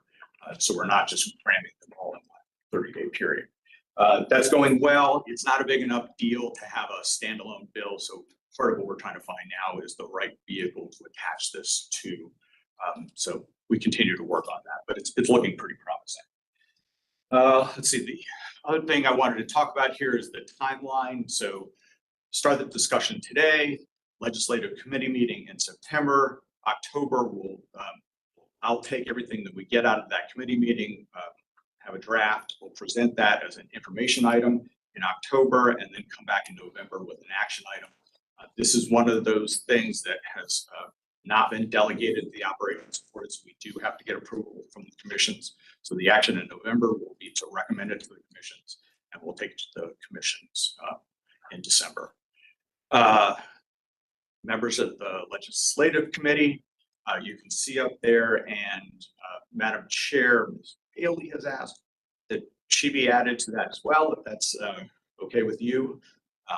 So we can add her, but of course, anybody can come to the committee meetings, and we encourage everybody to come to the committee meetings. So for 2025, again, I think we shouldn't have any problem getting this passed. So I think it'd be a good idea to keep this on our agenda. Not necessarily legislative items, but things that we want to talk about here, the studies that are going on both in Richmond and up here in Northern Virginia, SJ 28 and DMV moves. We do have people on the technical committees Rich, I believe you were even at a meeting just yesterday on TMP moves. And Kate was there too. yeah. And then Mark is there. And then Mark is also on one of the technical committees for SJ 28. So we will be in the mix when they're talking about additional funding for transportation. And one of the other sort of regional items that I want to add to our sort of talking points here is the First Street Tunnel. The First Street Tunnel is when a train is sitting in Union Station and begins to move south to go back to Virginia, the first thing it does is go into the First Street Tunnel. It goes under Union Station, it goes under Capitol Hill and comes out on the other side of Capitol Hill. That is a very old tunnel. It's a tunnel that needs a lot of work to increase the capacity. And right now, that is going to end up being a choke point once all of this new capacity, Long Bridge, fourth track, the fourth track to LaFont, we're still going to have a bit of a pinch point right there, especially considering, if we're going to add service, if Amtrak is going to add service, and if we have Mark run through someday too, that's a lot of trains to try and get through this very old tunnel. So this is not our project. It's an Amtrak project. They're studying it right now, but I think it's incumbent on us to sort of keep the, I don't want to say pressure, but continue to talk to Amtrak and make sure that this project does not lag in any way. That we get us, the state, we get Mark, we get our congressional delegations, we get COG, anybody who will stand up and say, this project has to continue to move forward. Because if we cut the ribbon on the Long Bridge and we still can't get a lot of trains through these tubes, we're all going to be very disappointed that we can't add additional service at that point. So I'm suggesting that we add that to our sort of talking point for our legislative items. Then on the federal side, most of this are things that we do every year. We keep our eye on federal grants. Again, the transportation liability insurance cap, we will always push it on the annual appropriations, and we do letters often with APTA and the CRC about making sure that the appropriations are at the highest levels possible. And we always keep our eye on new regulations and rulemaking. And last year we did put something in there about transit benefits. We had some discussions, but it didn't go very far about any changes to the transit benefits, but we can continue those discussions. So with that, I will stop talking and see if anybody has any questions. Any questions for Joe? Ms. Bagley, do you have any questions? No, ma'am. Thank you. Okay, thank you. All right. Yes, John. As volunteered for the legislative committee, a lot of this is new to me, being new to the commission. So prior to the September meeting, can you send out as much information as possible so we can study up? Sure, absolutely. All right. Thank you, Joe. Yep, your season will ramp up starting in September. Thanks, Joe. And I do want to publicly apologize for the ugly picture next to your presentation. Lynn's gravitas. Spending authority report. If anybody has any questions about it, glad to answer those now or in the future. And now, board members time. I'm gonna start with Ralph. Passes. I'm gonna go to Miss Bagley. Pass. Thank you. Okay, Dan. We have a finance committee. I know it's late, so whoever can stay, we're going to keep it as short as possible and then look at doing something more in September. At least get a quick overview of, because we scheduled it. But recognize we all have other things that we need to be moving on to. James. Pass. Thank you. Marcus. Pass. Pass. Mike. Pass. We do have some little thing. MBTC is celebrating its 60th anniversary. If you not already got one, you will soon be getting an invitation to our documentary premiere and celebration in Arlington on September 5th. So just keep your eyes open for emails coming out of that event. Wonderful, thank you. Janet? I will pass. Pass. Pass. Okay. I just want to say thanks to John and Alex. We had a little snafu. They're not fun to deal with, but thank you for rising up to the challenge and getting us working in 10 minutes or so. So thank you for that. Everyone have a safe summer and we'll see you in September. This meeting is adjourned. It will be the first, movie premiere with Dory. Yes. Oh, Thanks for budget. yeah, well, yeah. That's for. Yeah.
The Finance Committee meeting will come to order, and we will start with turning to Mark and having him do a quick overview. We're gonna, again, as I mentioned, we're gonna keep this about a 15-minute meeting and then look to follow up on the information we've gotten today, along with the additional information that'll be coming out between now and then. And for September, we will be meeting again. Yes, sounds great.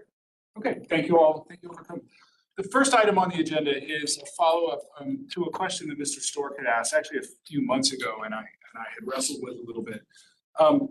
In the context of we have ridership that is well below where it was pre-pandemic, so we are not utilizing all of the capacity that's out there. And you had asked sort of historically how had VRE grown its capacity, and does that offer us anything to think about what to do now? And VRE has grown its capacity over time in three sort of distinct ways. And it's really it's like, how many seats are we putting out there for passengers to potentially ride? And if you go back and look at the history, VRE started in 1992. And it was very quickly within, 3 or 4 years that the number of trains we had was almost where we are now. So we were up to 28 trains a day, something like that, by the mid-90s. Because there's a core sort of AM and PM rush hour, and we need to offer enough frequency within that period to be useful to people, right? How we grew capacity after that point was when we got rid of this old single level coaches and got the bi-level coaches that we have now. So that's a whole new level of capacity, even with the same number of trains. And then over time, as especially kind of in the 2000s when we were seeing very consistent growth, we made the trains longer. So you've got how many trains are there, how many seats are there per car, and how many cars are there per train.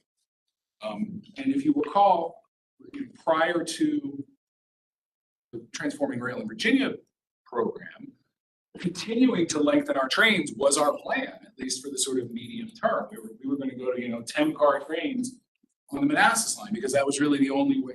We're not going to get triple-decker cars, right? And we didn't have the ability to add trains, and so we were going to make the trains longer. Which at that point in time, that made sense.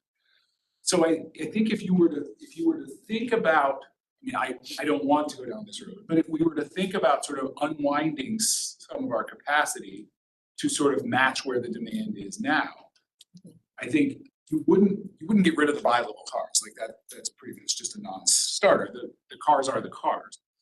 We have actually moved ahead with shortening some of the trains, but we've made a decision that we're going to use the conductors, for example, now we don't need on those trains, to do the weekend service. That was a decision that we made to say, we're going to repurpose those resources rather than just cut them. I think you could maybe shorten the trains a little bit more, but I don't know whether you would lose another conductor or not. And so I don't know that you'd save a little bit on the maintenance of each of the cars and things like that, but I don't think the savings would be huge. I think if you were to really try to pare back the service in a substantial way, you would look at cutting the number of trains. And if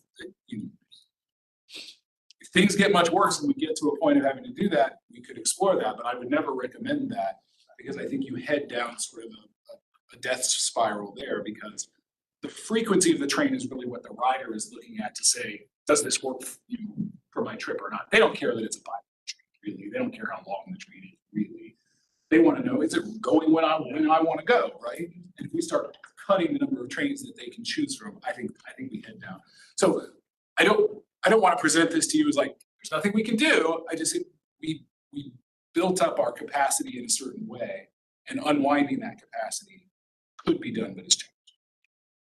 Yeah, that's one of the main reasons I hadn't conceptually understood what you've just explained. That's very helpful to me. Maybe I think others who, I know Matt's not here, and Matt knew all this stuff for Sharon Boulevard or someone. But that's not my history, not my knowledge, and it's helpful, but it does truly create a core fixed cost, which is X number of trains to maintain some level of service. Yeah. So the one variable that can be tweaked now is how many cars, right? That's the one. The other is frequency. We obviously would prefer to touch frequency because this is, the level of service perceived, the level of service. But so with regards to the cars, when we think about next acquisitions and the future of the kind of hardware that we're running, do we take that into account that we have, for example, configurations where we don't need so many conductors, or where we can be more efficient in providing seating capacity, and like we did with going from single to double decker. I mean, 21 cars, they're pretty much the same design, better because they're better, but they are just the bi-level cars, so they're not terribly different. What I've seen in regional trains in general, so also international, is they go into more compact designs. They look more like metro trains. Oh, more like a unit. Yeah. They get more people. I think that might, at least in the medium term, the 21 cars are already under, I think we're kind of locked into that. Yeah, in the medium I understand. But as we get to, the current cars that we have now are probably going to be coming up for replacement, mid 2030s, 2035-ish. And I think we'll definitely be on to a new design at that point there, I think. The new system will. Yeah. So. Okay. Oops. Okay. Wanted to dig into the charts that we sort of just skimmed over. And this kind of addresses both number 2 and number 3 on the agenda that I had there. Let me just make sure I'm at the first one. So this is an example of how much a 10 ride ticket from zone 6 to zone 1 is. So zone 6 on the Manassas line is at the end, Broad Run, Manassas Park, going all the way into LaFont or Union. On the Fredericksburg line, it's Quantico. Thank you. So we often use this just as a good sort of medium distance kind of example. And you're looking at more than a decade ago, the price was a little over $83, and this year the price, even after our bigger than we've had increase, is still only about $96, which strikes me as pretty reasonable. I don't know, all things considered. And obviously we did have that very, that long stretch there during the pandemic where we didn't touch the fares at all. I would say most of our passengers, if they do get the transit benefit, which now is close to $300 a month, are, unless you're buying a monthly all the way from Spotsylvania, to Union, like a 9 to 1, most of our passengers are able to cover their entire monthly VRE cost out of that transit benefit if they do get it. So I know this isn't the whole board, but I would like just your initial thoughts on sort of getting back on a more regular and maybe even slightly above inflation increase. Just to move on, because I know we're going to try to. No, I'm sorry. 8 minutes. Initial comments from anybody here? Just to bump it up, to look at doing a little bit more than what we've done, obviously, and how much we can do is probably something we should have a deeper conversation about. And it'll be constrained by where the benefit is and what sort of the CPI is looking like, all those things. But yeah. I agree. If I say I don't have a comment, I'm just kind of. You just agree. Yeah. Let's just, we don't need to raise it, just let's jump in, we'll keep it rolling. Okay. Yeah. The next one was the same period, looking at the jurisdictional contribution. And again, we've gone from 16.4 million back up to 18.3 in 21, dipped down using the pandemic money, have gotten back up to 18.3. Mr. Walkinshaw, who has been the one sort of championing you know, the idea, if we had gone from 18.3 and 21 up, continuing up with inflation, we'd be at $22 million total. You know, I want to come in with another increase this year. I don't want to come in with something that you guys say is out of bounds, but I hope that there is going to be, you know, I don't think we're at a position where we can go back to the sort of every other year, 0 or 3%. I like Miss Gary, I'm enjoying your face. I have no. Let me be clear. No, that's fine. Let me be clear. You know, I'm speaking from a VRE perspective. I'm trying to get as many revenues in as we can to support the business. But I understand that you all are representing jurisdictions that have many competing needs. And so again, maybe I just open the floor. I don't Chime want in, folks. Yeah. Thoughts? Oh, go ahead. I totally understand the rationale for that. And we've seen it across many things, the way things changed through COVID and the funding and then federal funding then running out and then everyone going, oh, why do we have to pay for stuff again like they never paid for it before? You know, and so that I understand where we're at on that. That's what I'm really smiling about is I understand that situation. So I can tell you for you know the destination jurisdictions of VRE, we recognize the systemic importance of that. For us, this is basically the metro of the South, right? The West, and that's super important. And this is why we have been, you know, supporting also relatively, I mean, as good as we could. And I'm always open to discuss. You have inflation costs affects your operational base. As long as we understand that very well, we are going to be reasonable interlocutors here. But every single dollar now is under scrutiny everywhere. Yeah. That's part of the quickest. For me, my It'd be hard. Yeah. Raise. Absolutely. So my argument is not, you know, with what this expenditure competes, but what is the strategic point of the expenditure? What is the bang for the buck? And what is the level of service that we want to provide there? That's the critical point. And as long as VRE performs, or you know, is in an ascending and performing, it's an easier argument. So just like, if you have an idea of what the ballpark might be, that you might be looking at or asking for, the sooner we have that, Yes. talk with our city managers and our constituents and I think, you know, the other council members, the better. okay, and I don't want to speak for Rich here, but I mean, we can, as we're developing things in August, and maybe, you know, via an email from you or a memo from you and me or something, we could let you guys know so that when we come in and that you're not surprised by whatever we come in with in September, that you've had a little bit of a chance to think that through. Okay. We need to meet before our September meeting. I'm open to doing that. And I think the other part of it is for me, it's obviously passenger subsidy, you know, the jurisdictional subsidy passenger increases. To me, that I think will be the core conversation from the board perspective and the committee perspective is, you know, what, and I know that part of that is a judgment call, how much can you raise and what will that do to users. I mean, so any data, any help, assistance that we can get, I realize it's probably still a crap shot, you know, as to whether or not More art than science. yeah, exactly. So, but I would say that's a critical issue for me. And again, the sooner that we have some senses of that, the better, I think, for our discussion. This is more just where ridership has come, as I said, from sort of the nadir of immediate post-pandemic. Again, you know, the trend has been positive, but again, has not been at the sort of the slope that we would have hoped for.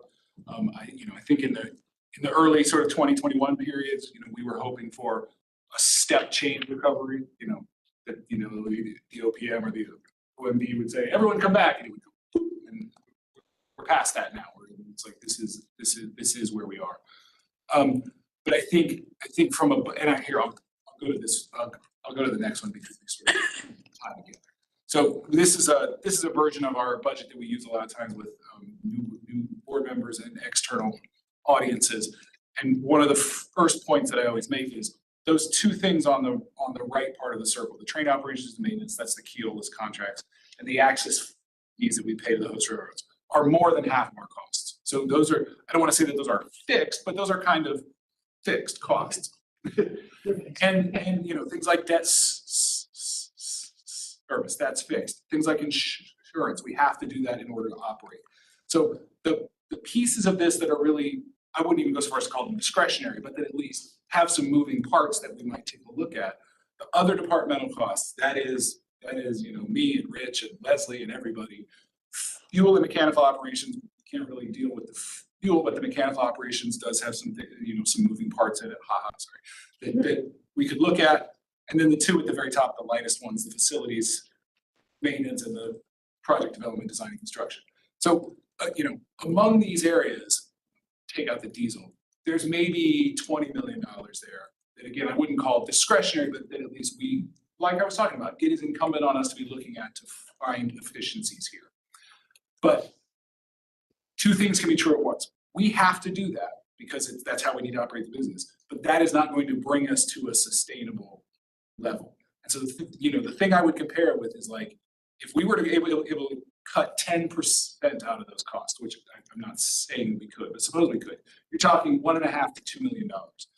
We can get $1.5 to $2 million back into VRE with 700 extra riders per day, not even 1,000. It's a marketing. It's a, you're right. Is a cost challenge. Correct. We are going to be sustainable through getting more people on the trains, not through nip and tuck expense things. So I know you guys know that, but I just want to make it, and which is not to say that Rich hasn't directed us. Hey, we need to find some more efficient way. We need to look at, are we doing this with direct VRE employees? Are we doing it with consultants?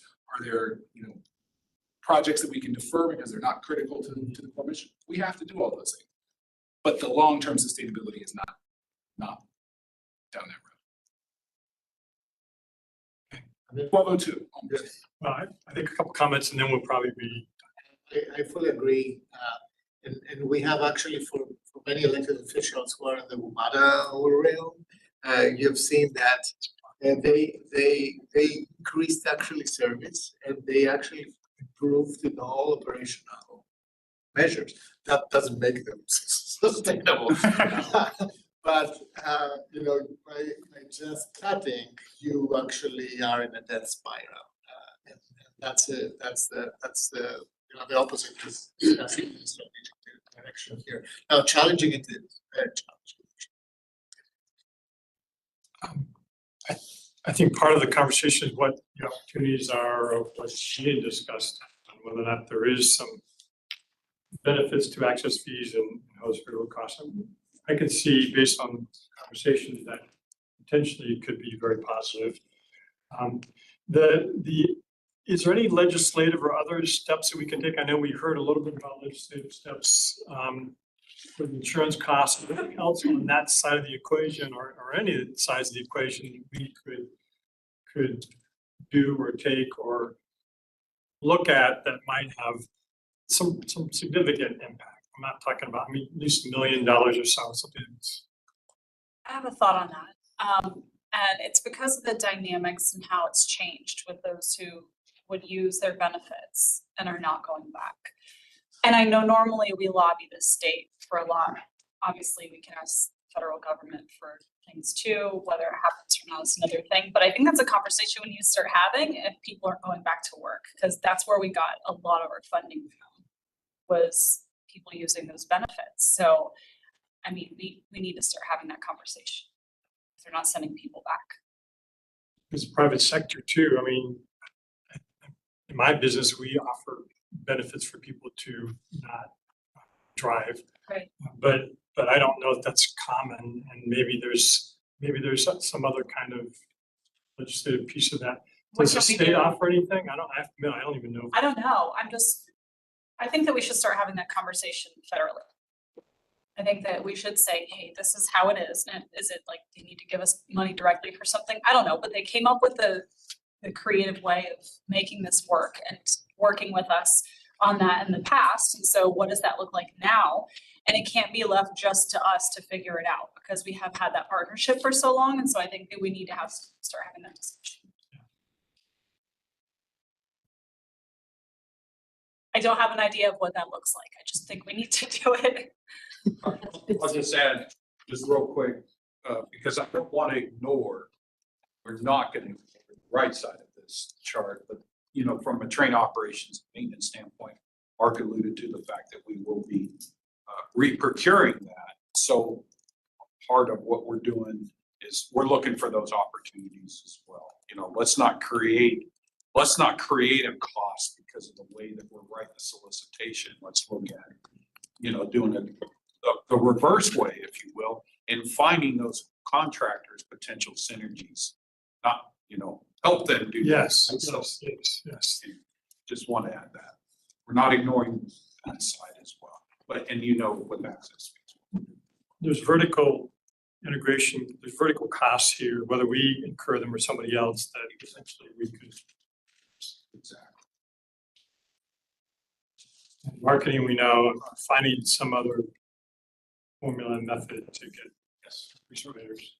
Most regional transit systems, the first thing that they did after the pandemic, so in international rail, the ones that I know, first of all, expanding what the ticket buys you. So being able to use every other system, it doesn't add any cost. It doesn't. It really, it makes the product way more attractive though. So you have something. So that's a critical conversation for me. The second thing was always to convince first the private employers, et cetera, to actually change the way they pay for their benefits and have at least a percentage of that coming directly to the into the intake of the infrastructure providers, which means that you would pay. That's a problem with the federal system right now. You wouldn't pay by trip, so you would just say, here is your monthly, here is your and you would have like 60% of your employees in this monthly scheme.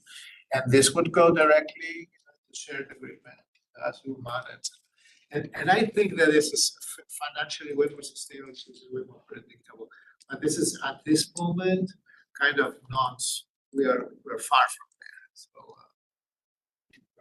articulating that a little bit. Even the law is federal law. Anybody else? Mark, any other comments for us? I'm gonna leave people with one thought. Yes, please. My last thought is we do need to get some feedback from our colleagues about probably the trade-off between fee increases or subsidy increases, and would ask you your own conversations to look to get some sense of that. And maybe again, because our next meeting you would present the initial draft of the preliminary. So you and I can talk about if there's value for this group to meet virtually. I don't know. I know there is some limitation about what that is, but if there's value to us meeting virtually, we still can. Yeah, so absolutely. I think I would. Let's take a look at that, and then we will obviously get back with anybody else, and we'll offer it to the whole board. Anybody wants to be part of that. So with that, this finance committee meeting is adjourned. And thank you all especially. We ran a little long. We had a lot of stuff to do. Thank you. Still worth Appreciate it. There you go. Bye, everybody. Have a good summer. You as well. Bye.